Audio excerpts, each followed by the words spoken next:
Hello and welcome to GTFO, Grow Traffic Figures It Out. This is your digital marketing podcast where we are going to explore one particular aspect of SEO and marketing in some greater detail today. So this is the companion piece to our 5 top tips for making Google My Business and Bing Places for Business work for you. I am Hannah Weinhold. I'm a director of Grow Traffic and I am joined by Rachel Weinhold, also a director of Grow Traffic. And no, I'm not playing with the rabbit today, which I was during our last recording, so you might get a bit more attention from me. Although probably not much Probably more not. sense. No. I've got a cat though, so yeah, I can play with that.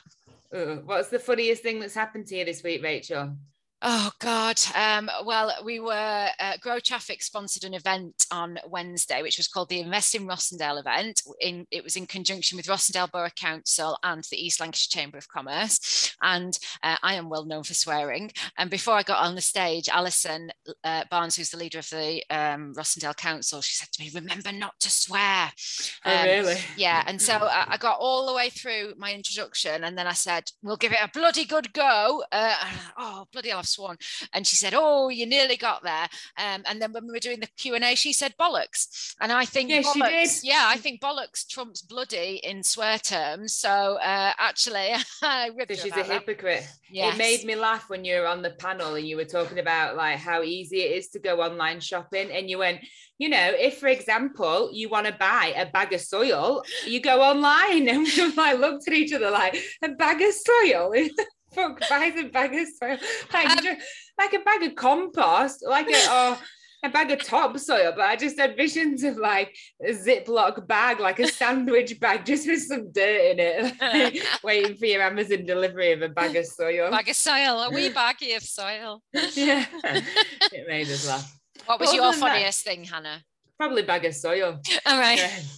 No, nothing really funny happened, although at the same event I was talking to someone and Chloe, our colleague, was standing next to us, and as the guy moved away, Chloe just said, "That's verbal diarrhea, mate." I'd just been like spewing verbal shite all over this poor bloke about like, I don't know what I was talking about, but I don't know, I do it when I get nervous. It's what happens at these events, because you have to go and pretend to be, you know, proper businesswoman, don't you? Yeah, exactly. And what you end up doing is just waffling. And I couldn't hear people either very well. And the guy I was talking to was quite attractive. So that didn't help. I was talking to a boxer. He runs the boxing gym in Bacup. And I'd never met him in person before. So I kind of knew of him. And I was introduced to him. And I said, "Oh," I said, "Yeah, you run the boxing gym, don't you?" He said, "Yeah, that's me." And I said, "I can tell by your nose." Oh.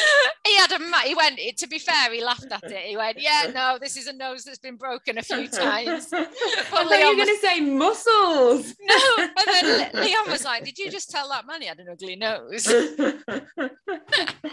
I can tell by your nose. Oh my God. Rachel, that's too funny. Yeah. So that was our week. Well, it was about 3 hours of our week, but the rest of our life is just intensely dull. Very. Because our jobs are very boring. No, they're not. They're extremely interesting. And today we're going to impart some amazing knowledge on you. So in our Facebook Live last week, we talked about top 5 ways you can make Google My Business really work for you. And we wanted to bring that to real life and give you a case study of a time when Google My Business has really worked to improve a business's local, national and regional positioning on the web. So if you don't know what Google My Business is or what the fuck we're talking about, go back and listen to that. Is it worth just running through the top 5 tips that we went through from that session? If you want, yeah, go for it. Yeah, so we were talking, as Hannah's just said, about Google My Business and Bing Places for Business. And our top 5 tips were, number 1, if local SEO is your priority, then these are 2 tools that you absolutely must not neglect. Number 2, don't neglect Bing at the expense of Google My Business. Whilst it didn't used to be as important, with the rise of voice search, Bing is a default search engine now for more and more devices. And so it really, really matters. So go and find change your listing, because you probably have got one, and update it. Number 3, fill in all the information that is asked for. If they are asking you for information, it is for a reason, so fill it in. And remember to use things like, make sure your name and your address of your business is listed exactly. Make sure you've got your keywords and your hashtags in there. Make sure you link to your website, all of the basic things. Number 4, utilize posts. This is a Google My Business as opposed to a Bing thing, but it's a way of updating that profile and making sure you are regularly just indicating that your business is still open and that you're doing things. If you can't use posts, or if your business information hasn't changed, make sure you're going in and updating the images, or just putting a bit more description on there or something. And number 5, review it regularly. So this, you should never go longer than kind of 3 months as a rough rule of thumb with these profiles without updating them. Because again, Google or Bing, they don't know that your business hasn't folded in the last 3 months if you're not updating it. So just go in every now and again, review it, see if you can add some more testimonials or reviews on there, see if you can update your opening hours, your service location, anything like that. But just keep reviewing it and keep updating it, basically. And those were our top 5 tips on Google My Business. There you go. Yeah, and I think like, especially now because of the pandemic, a lot of opening times have changed, and people aren't sure if that content is up to date when you go onto Google and you search for a place. So make sure that you are, just nip in and just check it. And it's really important as well. I mean, I use Google Maps a lot. So even when I am driving somewhere that I know, I will put Google Maps on, because Google Maps will tell me if there's a massive traffic jam on the motorway or whatever. So I have it on all the time. And if I put a destination in, if I say like, I'm going to a meeting at this pub or whatever, Google Maps will say the pub will be shut when you get there. Do you want to go somewhere else? So, you could potentially be putting people, if your pub actually is going to be open when somebody's going to be arriving, but your opening hours are wrong on Google My Business, then you are putting potential customers off. So it matters in more ways than people think about. Oh, massively. We just went across the road to the shop the other day, and they closed early on one day, and we didn't know. And my mate who I was with was like, why don't people just update it? It's so easy to do. Yeah, like, yeah, it is. Yeah, just update your opening times. It's dead simple. Anyway, we're not getting into that. Go back and listen to the other podcast. But we are going to talk to Rachel. Oh, I'm going to talk to Rachel. You guys are going to listen to Rachel. And Rachel's going to talk about how she has used Google My Business and Bing Places for Business to grow the Soroptimists online presence. So Rachel, what the fuck is a Soroptimist? Okay, so a Soroptimist is the Soroptimists are a global organization. We are celebrating our centenary this year. So it's an organization of women who come together and do charitable things. Now, the way we are composed is that you have the Soroptimist International, which is the overarching global organization, and that's then broken down into 5 federations, and each federation essentially covers a continent. There are some exceptions to that. A lot of the British one covers a lot of the old empire. So we are SIGBI, Soroptimist International, Great Britain and Ireland, but within our federation, we also have the Caribbean, we have India. Up until last year, we had Africa, we have places like Nepal and Sri Lanka. So we actually cover quite a wide proportion of the globe.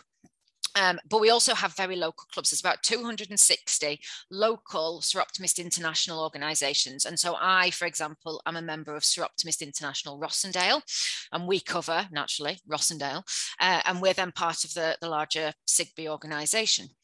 So what was happening was that because SIGBI saw themselves as a single organisation registered in Stockport, they are a registered charity, but they were registered everywhere as just being one place, one location, SIGBI head office in Stockport, and that was it. So if you went onto Google or Bing and you Googled the Soroptimists or SIGBI, you would get the head office in Stockport. Now, the problem with that is that if I am a woman from Rossendale and I want to go and find my local Soroptimist club, and I've heard about the Soroptimists and I want to go and join my local organisation, and I go and Google them, I am going to see that they are only in Stockport, and I'm not going to realise that there are clubs dotted all over the country.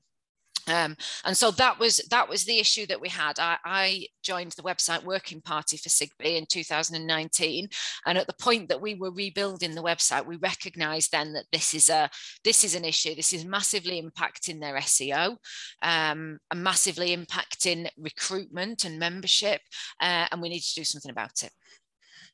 Cool. So you answered about 4 of my questions there in one go. Sorry. So you're doing a dally. I'm doing a dally. Yeah, I'm jumping ahead. Sorry. Yeah. So how would you? So I mean, that would be it. Just to go back then. So the Soroptimists had one Google My Business listing. Yes. In spite of the fact that they had several branches. So if, for example, you are a garage and you've got several branches, even not necessarily across the world, if it's in one town or city, or and you kind of want to promote that on Google, which you would, then you need several different listings for each one of your locations. Yeah, I mean, petrol stations is a perfect example of that, isn't it? So let's take Texaco, for example. Texaco's head office are, I think, in the the Middle East. So if we, if I was driving along and if I was using Google Maps and I said, find me a petrol station near here, and Texaco only had one head office listed in the Far East, it's going to tell me that I am 3,000 miles away from my nearest Texaco garage, when actually there might be one just up the road and it might be the closest one, but I'm going to go to the BP garage because that's listed on my maps. So that's exactly it. If you are a business with multiple locations, every single one of those localities where your company operates from, or your charity or your organization, whatever you might be, you need a maps listing for that one to show that you are local. So what did you do then, Rachel? So you got onto the web committee and you identified that this was the problem. How would you recommend that businesses check this? Well, I mean, the easy way to check is to Google. Just Google your business name, do an incognito search so that it doesn't prejudice the results that you're getting. Because if you search for something often, or you're associated with an organization, Google will know that and they will show you the result that they think you want. So go on to an incognito search and search for your business and see what's there. It is so important that you do that incognito, just to jump in, because even if you're not like you are associated with your business, even if you don't Google it that often, Google knows that you're associated with that business because you have a web footprint. So it will show you favorable results, like people who say, well, I know that we rank really well for these keywords because I Google it, and that's what, that's the website that I see. It will know that that's what you want to see.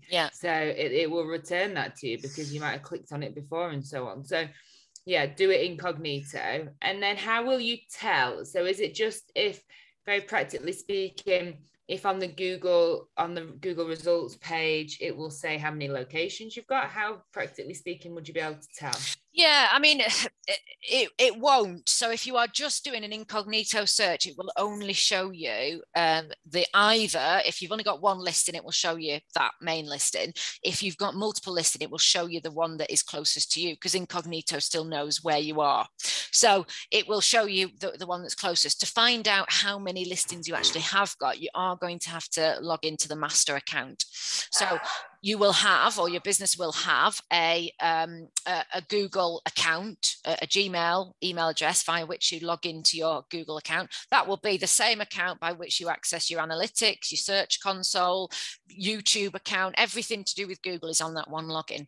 And so you'll need to log into that, go to the little dots, the 9 dots in the top right hand corner, click on that, go to Google My Business, and there, if it's been set up correctly, it will show you all of the listings that are associated with your company, all of the different locations.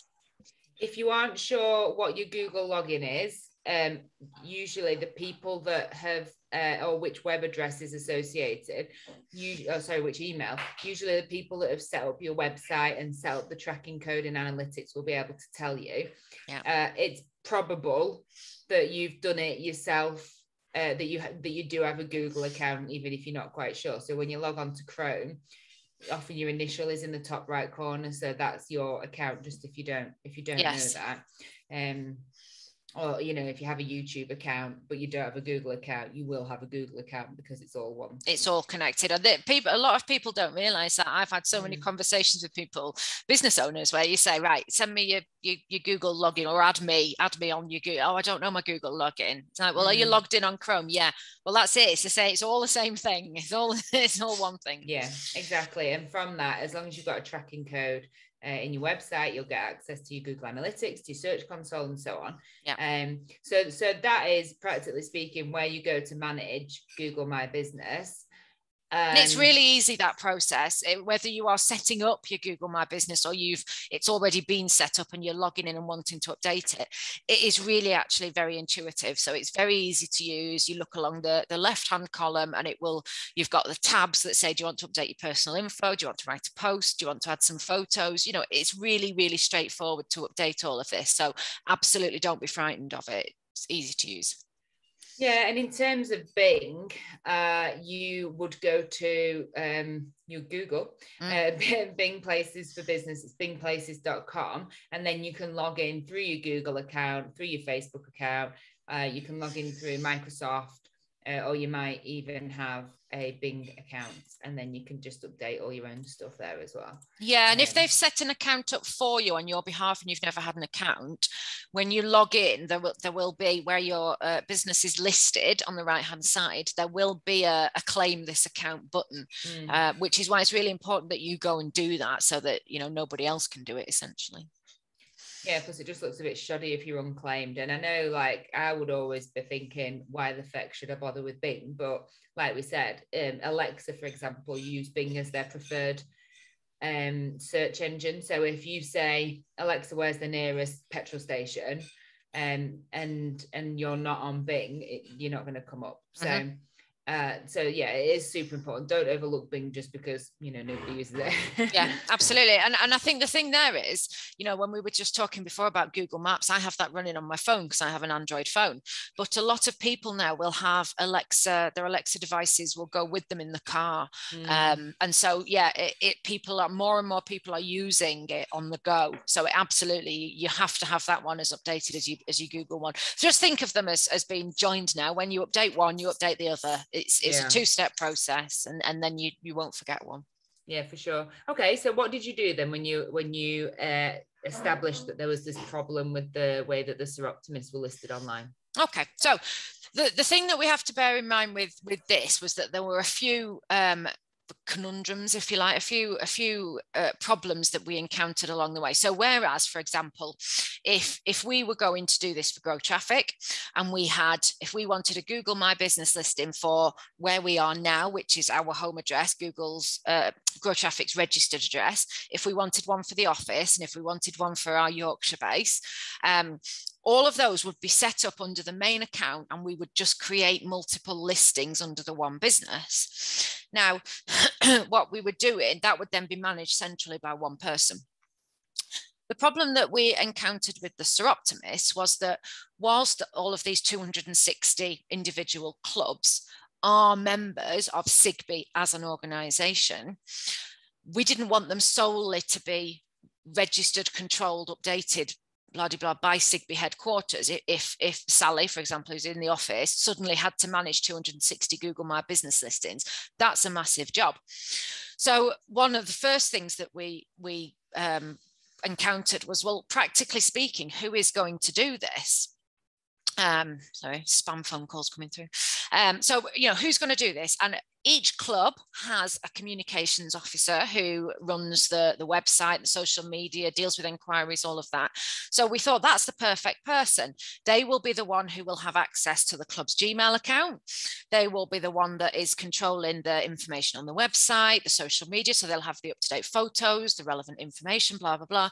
So first thing we said was we need to empower club communications officers to be able to set this up. Now, naturally, if they are setting it up, they're going going to have to set it up as a separate organization and then link it through to Zigbee. So whereas businesses would have multiple locations that drop off the main business, this is slightly different in that we had to set it up so that each one in essence was an individual business, but was then linking through to the same website, so that the Google algorithms eventually would recognize, and very quickly, not eventually, would recognize that these are listings of Zigbee because they're connected through to the Zigbee website, but that they are individual entities. So then, as I say, you know, each communication officer could log in, they could update it, they could add photos, they could make sure it was relevant to their specific area.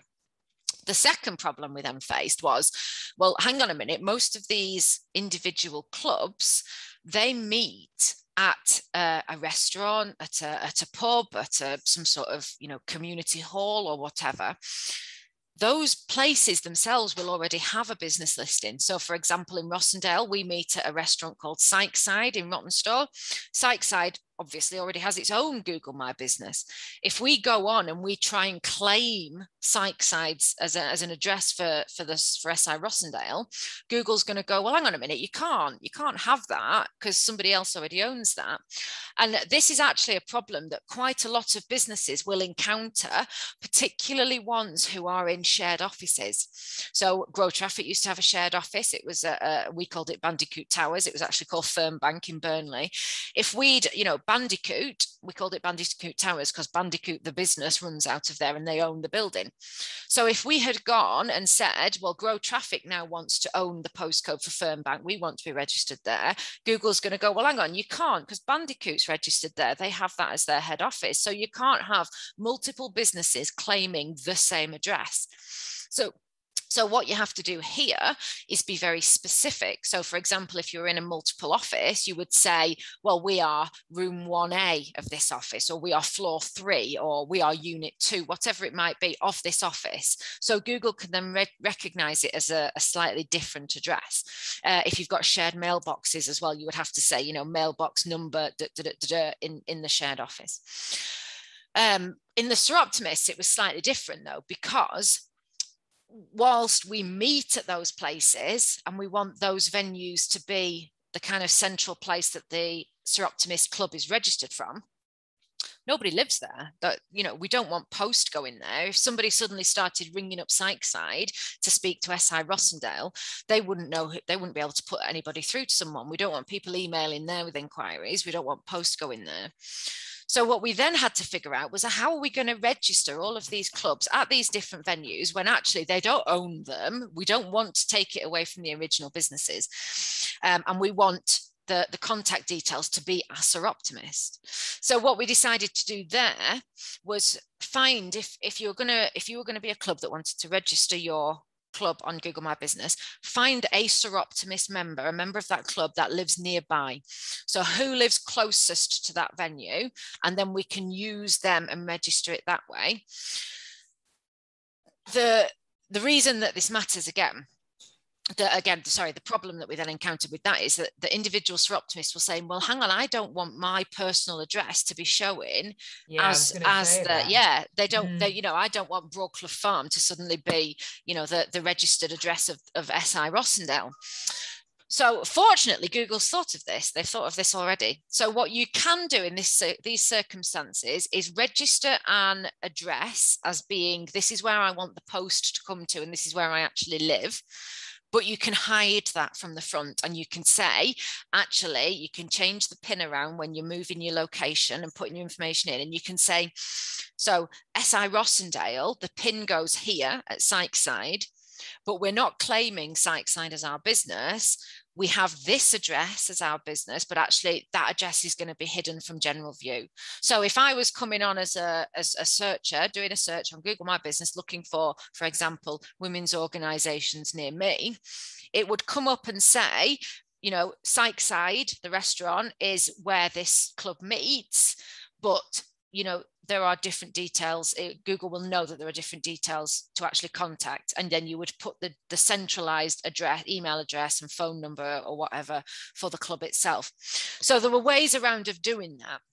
I think that's so important. Like, it is just so intuitive. It's so clever, and it's really necessary, especially with more and more shops, in particular e-commerce shops that only have a web presence, that are only operating online, or don't necessarily need or have a physical office. Well, also, you know, the way that, think about how many kind of pop-up shops there are now, you know, particularly shops will move around a location. We long gone are the days where a business will have the same premises for 40, 50 years. Nowadays, we will move around. So as you say, with the Grow Traffic example, we have Broadclough Farm is our registered address. That is our home address. But we don't want that. I mean, that does show on our Google My Business at the moment. But at one point we had an office. We're in the process of buying another office. That needs to be the place that we show. If somebody wants to contact Grow Traffic, they go to the office or they phone the office or whatever. And I think like it's really important that every business has a GMB or Big Places presence, regardless of whether or not you have a physical office. I don't want to give people the impression that if you meet physically or you do something physically or you're trying to direct somebody to you, that's the only time that you would have one of these, have a GMB or a Bing presence, because it's also, if somebody Googles your business name, it's adding a layer of legitimacy. So absolutely, like on the Grow Traffic one, for example, you Google it, you get pictures of us, you get our phone numbers, our contact, email addresses, reviews from Facebook and from Google.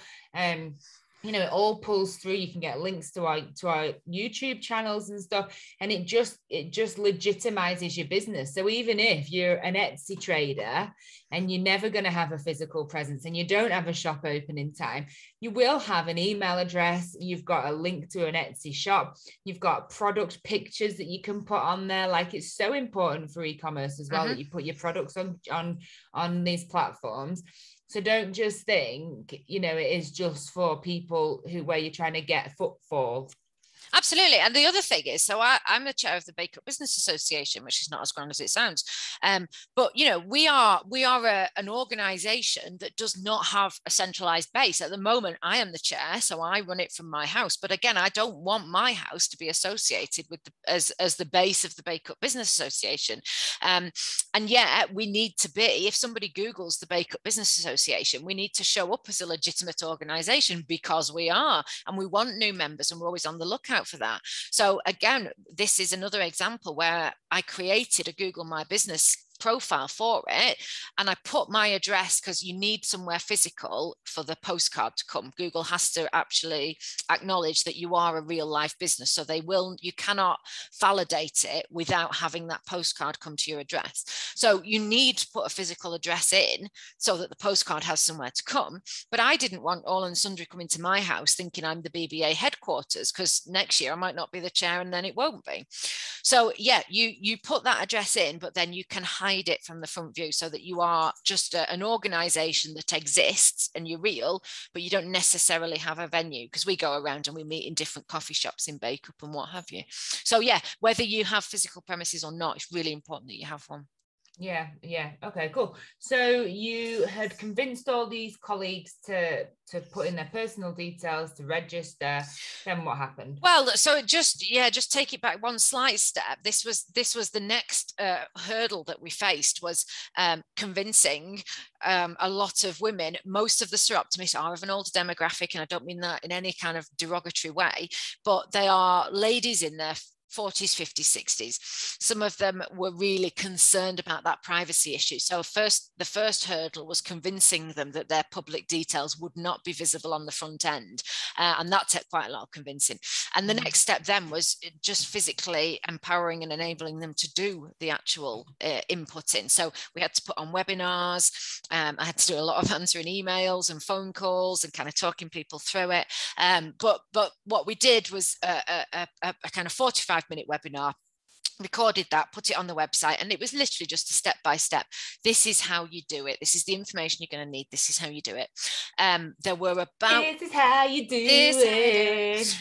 There were about 60 women on that webinar, and almost all of them went away and set up a Google My Business account, and I had about 15 to 20 emails from women saying that was really easy.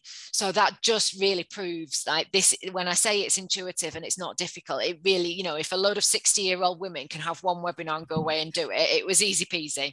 And it is super easy. It is, like, absolutely. Everything that Google does is super easy. Yeah. I think people just think, that's a developer's thing, that's not for me. And it's so not true. It's in Google's best interests. You know, Google needs this information there in order for it to run these services. It can't run maps efficiently or Google search efficiently if it doesn't have up-to-date information about your businesses. And so absolutely they make it as easy as possible. And really, if you are stuck, just go on YouTube and Google it, because there will, you know, search for it. There will absolutely be easy tutorial videos on YouTube that will talk you through it. We should probably make one, shouldn't we? We could make one. We can make one, yeah. We should definitely make one, or just, you know, drop us an email, info@growtraffic.co.uk. Yeah, absolutely. Yeah. So go on, carry on. Well, yeah. So that's I mean, that's that. So they set them up. I taught them through, you know, how this is how you add a photo. If you've got some videos, put some videos on there. This is the information you need to include. These are your keywords. These are your service areas, because it's really important. We said before, make sure your keywords are in there, but also make sure your service areas are defined. So, for example, if you operate in Lancashire, don't just put Lancashire, put, you know, Burnley, Preston, other Lancashire towns I can't think of at the moment.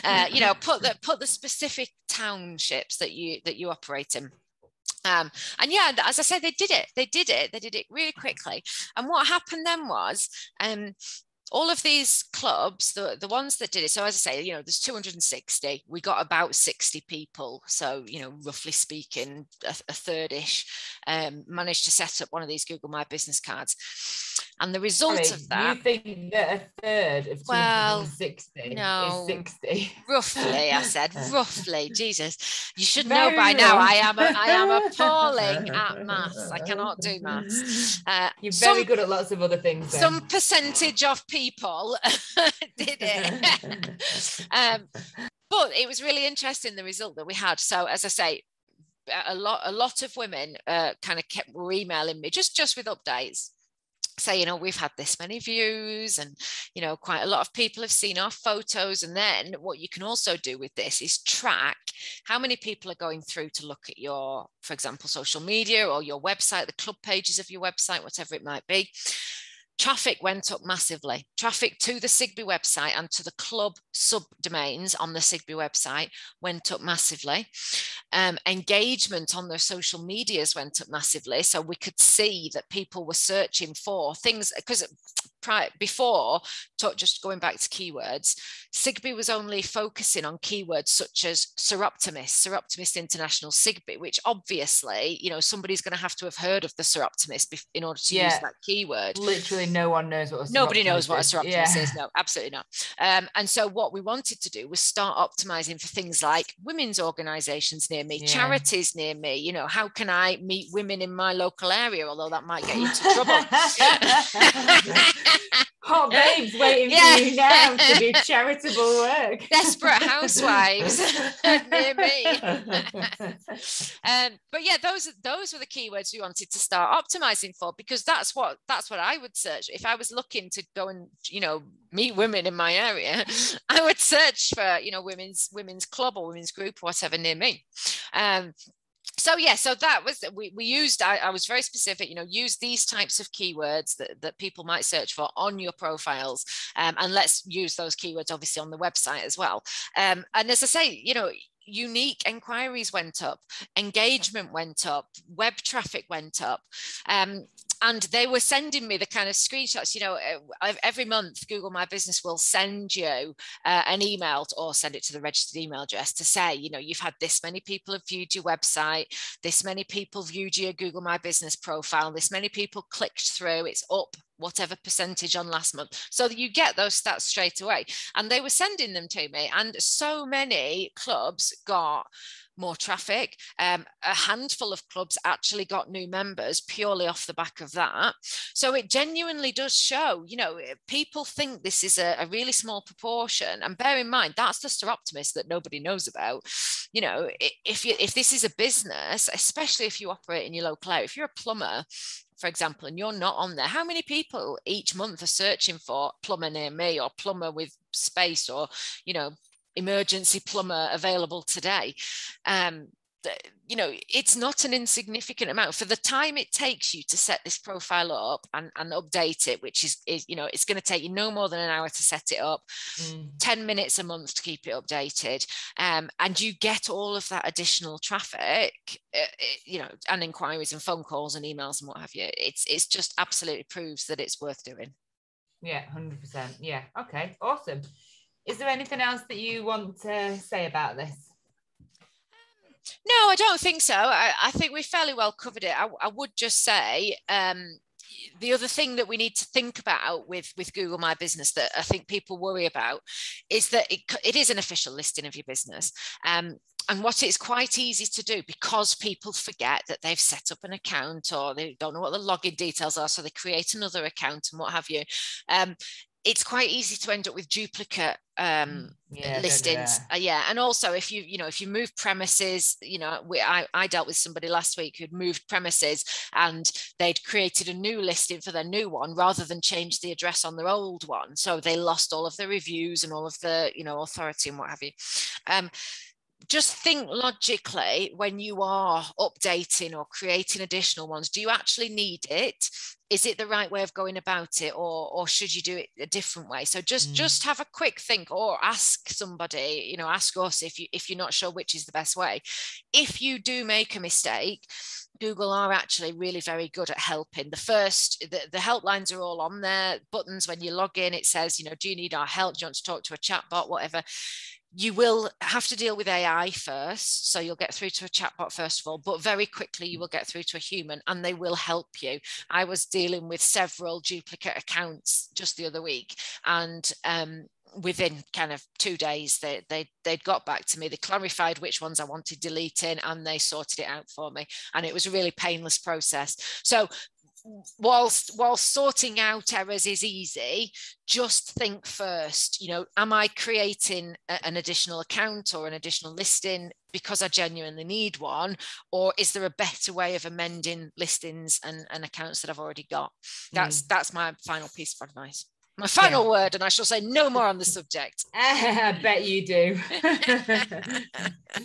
Yeah, okay, brilliant. Thanks very much for that, Rachel. So don't forget, go and check out the companion piece if you've not already listened to it. There is a blog on our website, growtraffic.co.uk, which also talks about kind of the top 5 tips and the importance of Google My Business and Bing Places for Business, if we haven't already hammered it home enough. You can get in touch with us on all the usual channels. You can come and follow us on social. We'll put all the links in the episode description, and we'll see you next week when we're talking about email marketing, email newsletters. Is it dead, or is it, you know, limping along with a pulse? Or is it racing? Yeah, Rachel's very excited about emails, aren't we all? Everyone loves an email. Absolutely. Yeah, all right. So we'll not wave. If you've watched the Facebook Live, we always finish it off with waving, but as this is a podcast now, it'll be pretty fucking pointless. No, I was just thinking we can put the video on YouTube as well, so wave, even though I look green. All right, okay, yeah, we'll put the video on YouTube and then you can watch me yawn my head off throughout it. Not that she was boring, but you know. Yeah. I believe you. All right. Okay. Thanks very much for joining us, everybody. Thank you very much, Rachel, and catch you on the flip side. Thank you. Bye. Bye.